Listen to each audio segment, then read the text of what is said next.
Nagsampa po ako ng libel case kay Yusek Claire Castro para sa 110 million pesos in damages plus attorney's fees dahil marami nga pong nagsasabi na huwag kang magsalita at baka kung ano pang mangyari sa'yo. Kaya ang mga files na hawak ko ay nasa mga USB at kung may mangyari man sa akin, lalabas ang buong files na hawak ko. Kaya makakaasa po ang publiko na malalaman nila ang katotohanan patungkol sa budget ng DPWH at sa mga proyekto ng DPWH kahit may mangyari sa akin. Pero kaya ko po sinabi na hindi ako sigurado na makakarating ako sa Blue Ribbon Committee hearing dahil kung babasehan ko po sa mga ipinarating na sa akin at sa aking ina, hindi ko po alam kung ano po ang mangyayari sa akin bago mag-Blue Ribbon Committee hearing. Tayo po ay kakagaling lamang sa Regional Trial Court ng Balayan para magsampa ng kaso laban kay Yusek Claire Castro dahil sa kanyang pagpapakalat ng fake news. Tayo po ay nagsampa sa tulong po ni Attorney Topacio ng kaso kay Claire Castro for libel on her libelous statements tungkol sa aking solar power business. Uulitin ko lang po, nagsampa po ako ng libel case kay Yusek Claire Castro para sa 110 million pesos in damages plus attorney's fees. Ito po ay civil case at hindi criminal case dahil hindi ko naman po nais na masaktan si Yusek Claire Castro. Nais ko lang pong depensahan ang pangalan ko dahil sa kanyang pagpapakalat ng fake news tungkol sa akin. Nais ko din pong linawin na hindi po natin kalaban ang administrasyon at si Yusek Claire Castro lang po ang ating kinasuhan.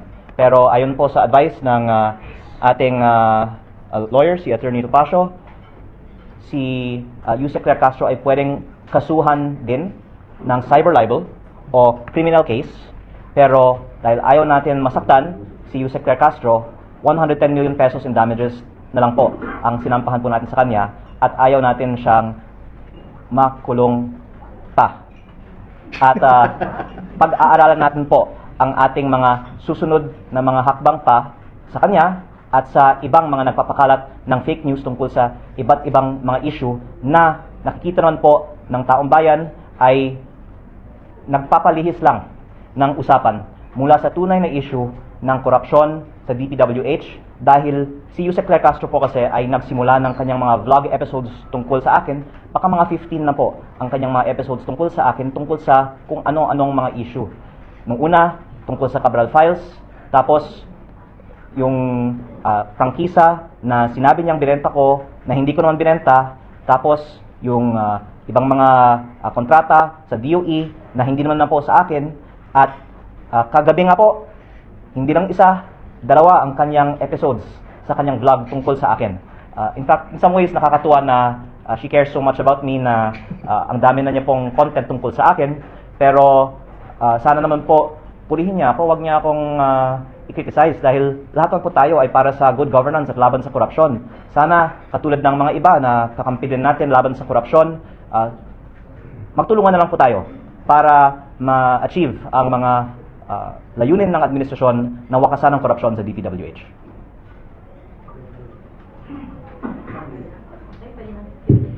Pwede na po, talkback. Talkback na daw sabi ng Gen Alpha. Okay, Congressman, Gary Pacifico po sa 102.3 FM, ito po sa Batangas.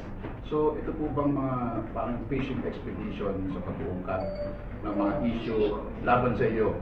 Sa palagay mo po ba, Congressman Leandro, ito po ba ay hindi doon sa mga expose, doon sa mga Cabral Files, like Cabral Files na iyong isiniwalat sa publiko? At saan patungo itong mga nangyayari nito?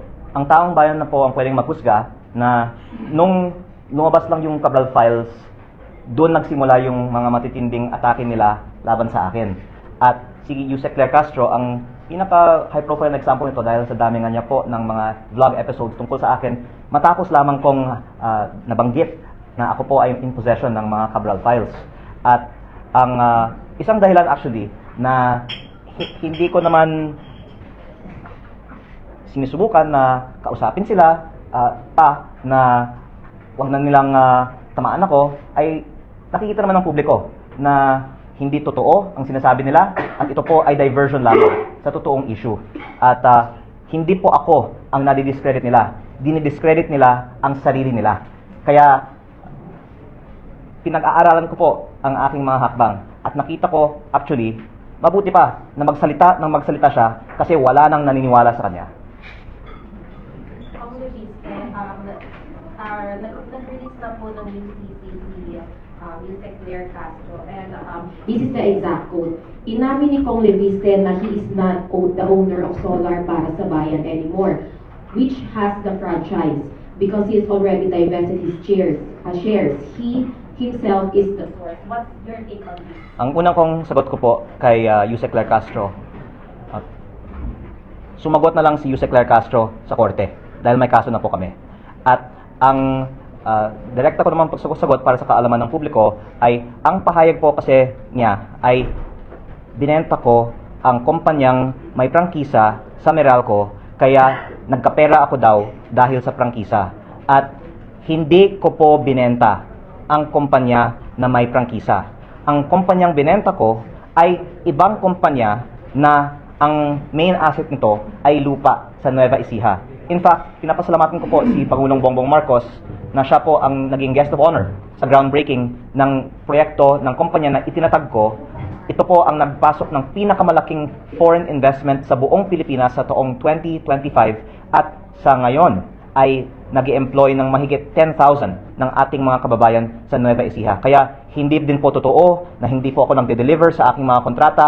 Binenta ko po ang aking kumpanya at yung may-ari ng aking kumpanya, majority stake ngayon, ay napapatakbo ng aking kumpanya at matagumpay po ito kasi ito nga po ay pinupuri ng administrasyon. Baka pati si Yusek Claire Castro, pinuri na niya po ang proyekto ng kumpanya na binenta ko. Kaya, pero ang point po dito is parang naliligaw si Yusek Claire Castro sa daming mga kumpanya ko kasi yung alegasyon niya, binenta ko yung kumpanya na may prangkisa, yung binenta ko, hindi yung kumpanya na may prangkisa. Yung kumpanya may prangkisa naman, ito po ang nasabi ko ng status. Ito po ay inaprubahan sa 2019. At may dalawa pong provision ang prangkisa. Una, para mag-operate, kailangan ng implementing rules and regulations. Pwede pong tignan ang batas na ito mismo. At ang DOE po ang dapat maglabas nito at walang inilabas na IRR ang DOE. Pangalawa, ang franchise na nakalagay naman na kung hindi mag-ooperate for 2 years, ito po ay ipso facto revoked. Ano, attorney, ang ibig sabihin ng ipso facto revoked? By its very fact, automatically. Okay. So, tumigil po ang operation ng kumpanya sa 2022 dahil hindi pa nabigyan siya ng mga permits to operate. Kaya, within 2 years of that, maaari natin sabihin na ipso facto revoked na ang prangkisa ng kumpanyang ito. Actually, nung una kong binunyag ito, baka nagulat si Yusek Claire kasi hindi niya napag-aralan ang batas na ito. Pero ito naman po ay nasa Google. At kung ginawa lang po nila ang kanilang homework at hindi lang pa po pang social media content ang kanilang mga vlog, hindi na nila sanang sinabi ito at hindi na sila sana napahiya. At dagdag ko din po na ang Kongreso ay nag-aproba din ng isang general law noong 2022 din na may repealing and mandatory clause na nakasaad na ang mga legislative franchise na may kaugnayan sa batas na yon ay thereby repealed or amended. At nakalagay po sa general law na ito na ang mga kumpanya sa sektor na yon ay hindi nangangailangan ng prangkisa. Ang kinalabasan po ng batas na yon ay walang saysay, wala ng bisa ang prangkisa na ibinigay sa kumpanya ko noong 2019. Kaya sa maraming mga dahilan, wala nang prangkisa ang kumpanyang ito at wala na rin naapektuhan sa bagay na ito dahil mula 2022 may bago ng batas ang Pilipinas tungkol sa sektor ng kumpanyang ito. Ayan, maraming salamat po, Congressman. We have another question. Pero kung maaari ko lang dagdagan, ako po ay nasasaktan na pinalabas na yung prangkisa ng gobyerno ay ginawa kong pera. Dahil kabaliktaran nga ang nangyari. Ako po ay nag-invest ng daan-daang milyon para sa initial na mga planta ng kumpanyang ito na handa nang gumawa ng kuryente para tumulong sa ating mga kababayan. Pero hindi na aprubahan ang permit to operate. Kaya out of exceeding caution at dahil nirespeto natin ang batas, tinigil namin ang operasyon, hindi na nga gumawa ng kuryente. Ang laki po ng lugi ko sa investment na yun. At ang lumalabas, sinabi nila, gumawa ako ng pera at labag ako sa batas. Kabaliktaran nga, nalugi ako dahil ako po ay nagko-comply sa batas. Kong Ellen Santos po from Metro Divide here. Kung inawin lang po natin, ano po ba yung pangalan ng kumpanya ninyo na may prangkisa na hindi nyo naman binenta? At alin po yung anong pangalan ng kumpanya na binenta ninyo na wala namang prangkisa? Medyo doon nagkakaroon ng... Opo, para sa kaalaman ni Yuse Claire Castro, ang kumpanyang may prangkisa ay Solar para sa Bayan Corporation. Ang kumpanyang binenta ko sa Meralco ay SP New Energy Corporation.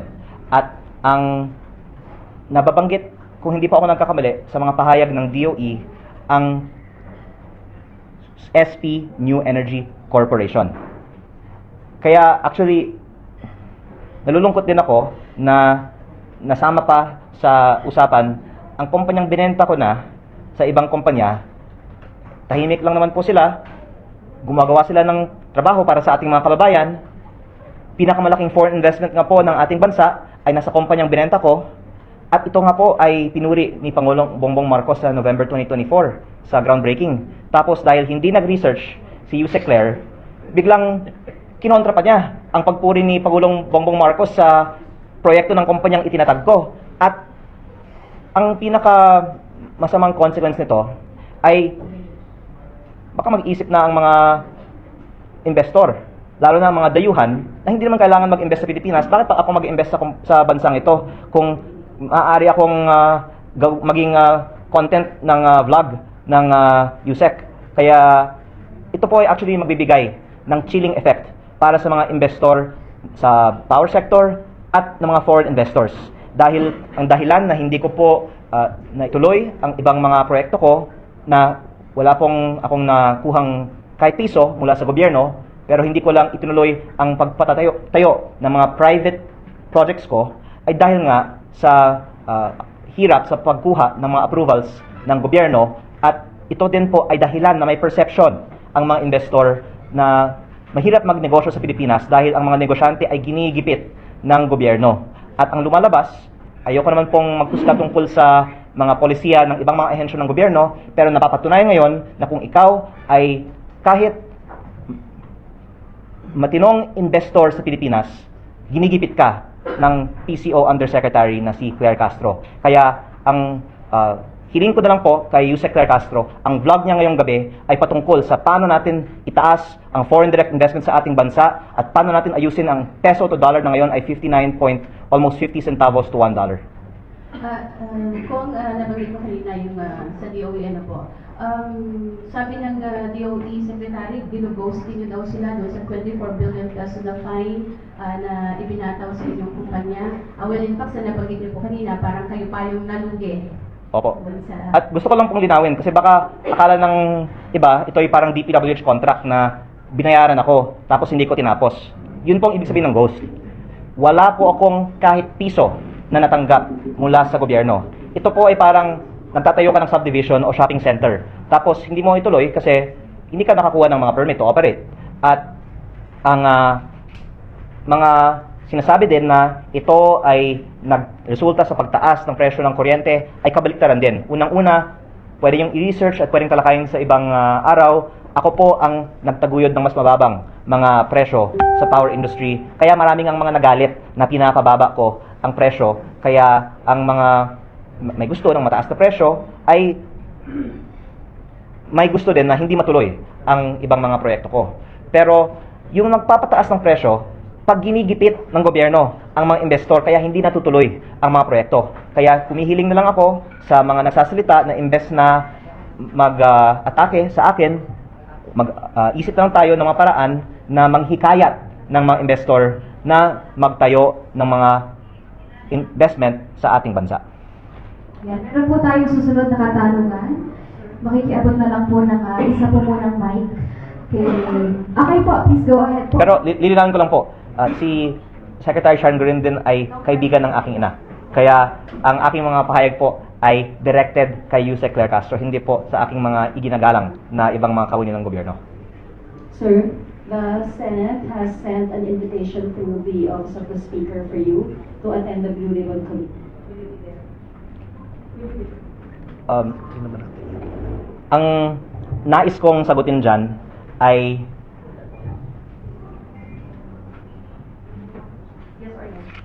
ang nais kong sagutin sana ay sana gulatin na lang natin sila kung darating ako o hindi. Pero okay, dahil tinanong niyo ako, gusto ko talaga, basta papayagan ako, pupunta po ako. At ako po ay nakatanggap naman po ng imbitasyon.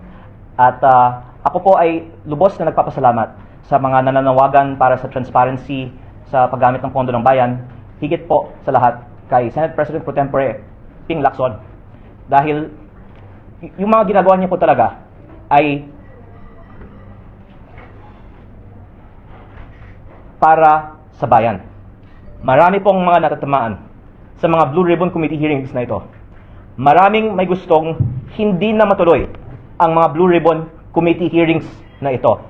At despite all of those who would want to keep the truth from the public, the fact na ipinagpapatuloy pa ni Senate President Pro Tempore Ping Lacson ang mga Blue Ribbon Committee hearings ay isang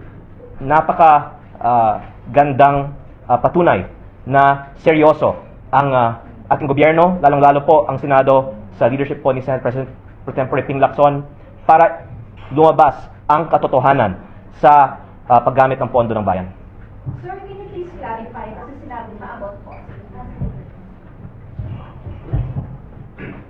Sir, can you please clarify kasi sinabi po ninyo basta papayagan kayo, you will go.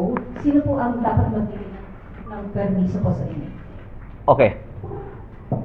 Ang usapan natin ay initially about the case that I filed on Yusek Claire Castro this morning. But I thank you for bringing up this topic because it is the real issue for public interest now. And I'm going to say some things now for the first time. Unang-una po, mula nung may nakuha kong mga files mula sa DPWH last year, marami ng mga nagsabi sa aking ina, and in some cases pati sa akin, na gagawan ako ng mga kaso kung ilalabas ko ang mga files na ito. At para sa sarili kong kapakanan, tumahimik na lang po ako. Pero, not least because of exemplary role models like Senate President Pro Tempore Ping Lacson, tuloy po tayong nagsasalita at naglalabas ng impormasyon tungkol dito. Ngayon, ang alam ng publiko tungkol sa files sa DPWH at tungkol sa mga DPWH projects ay tip of the iceberg po lamang. The public only knows the tip of the iceberg in terms of the projects currently being investigated by the DPWH.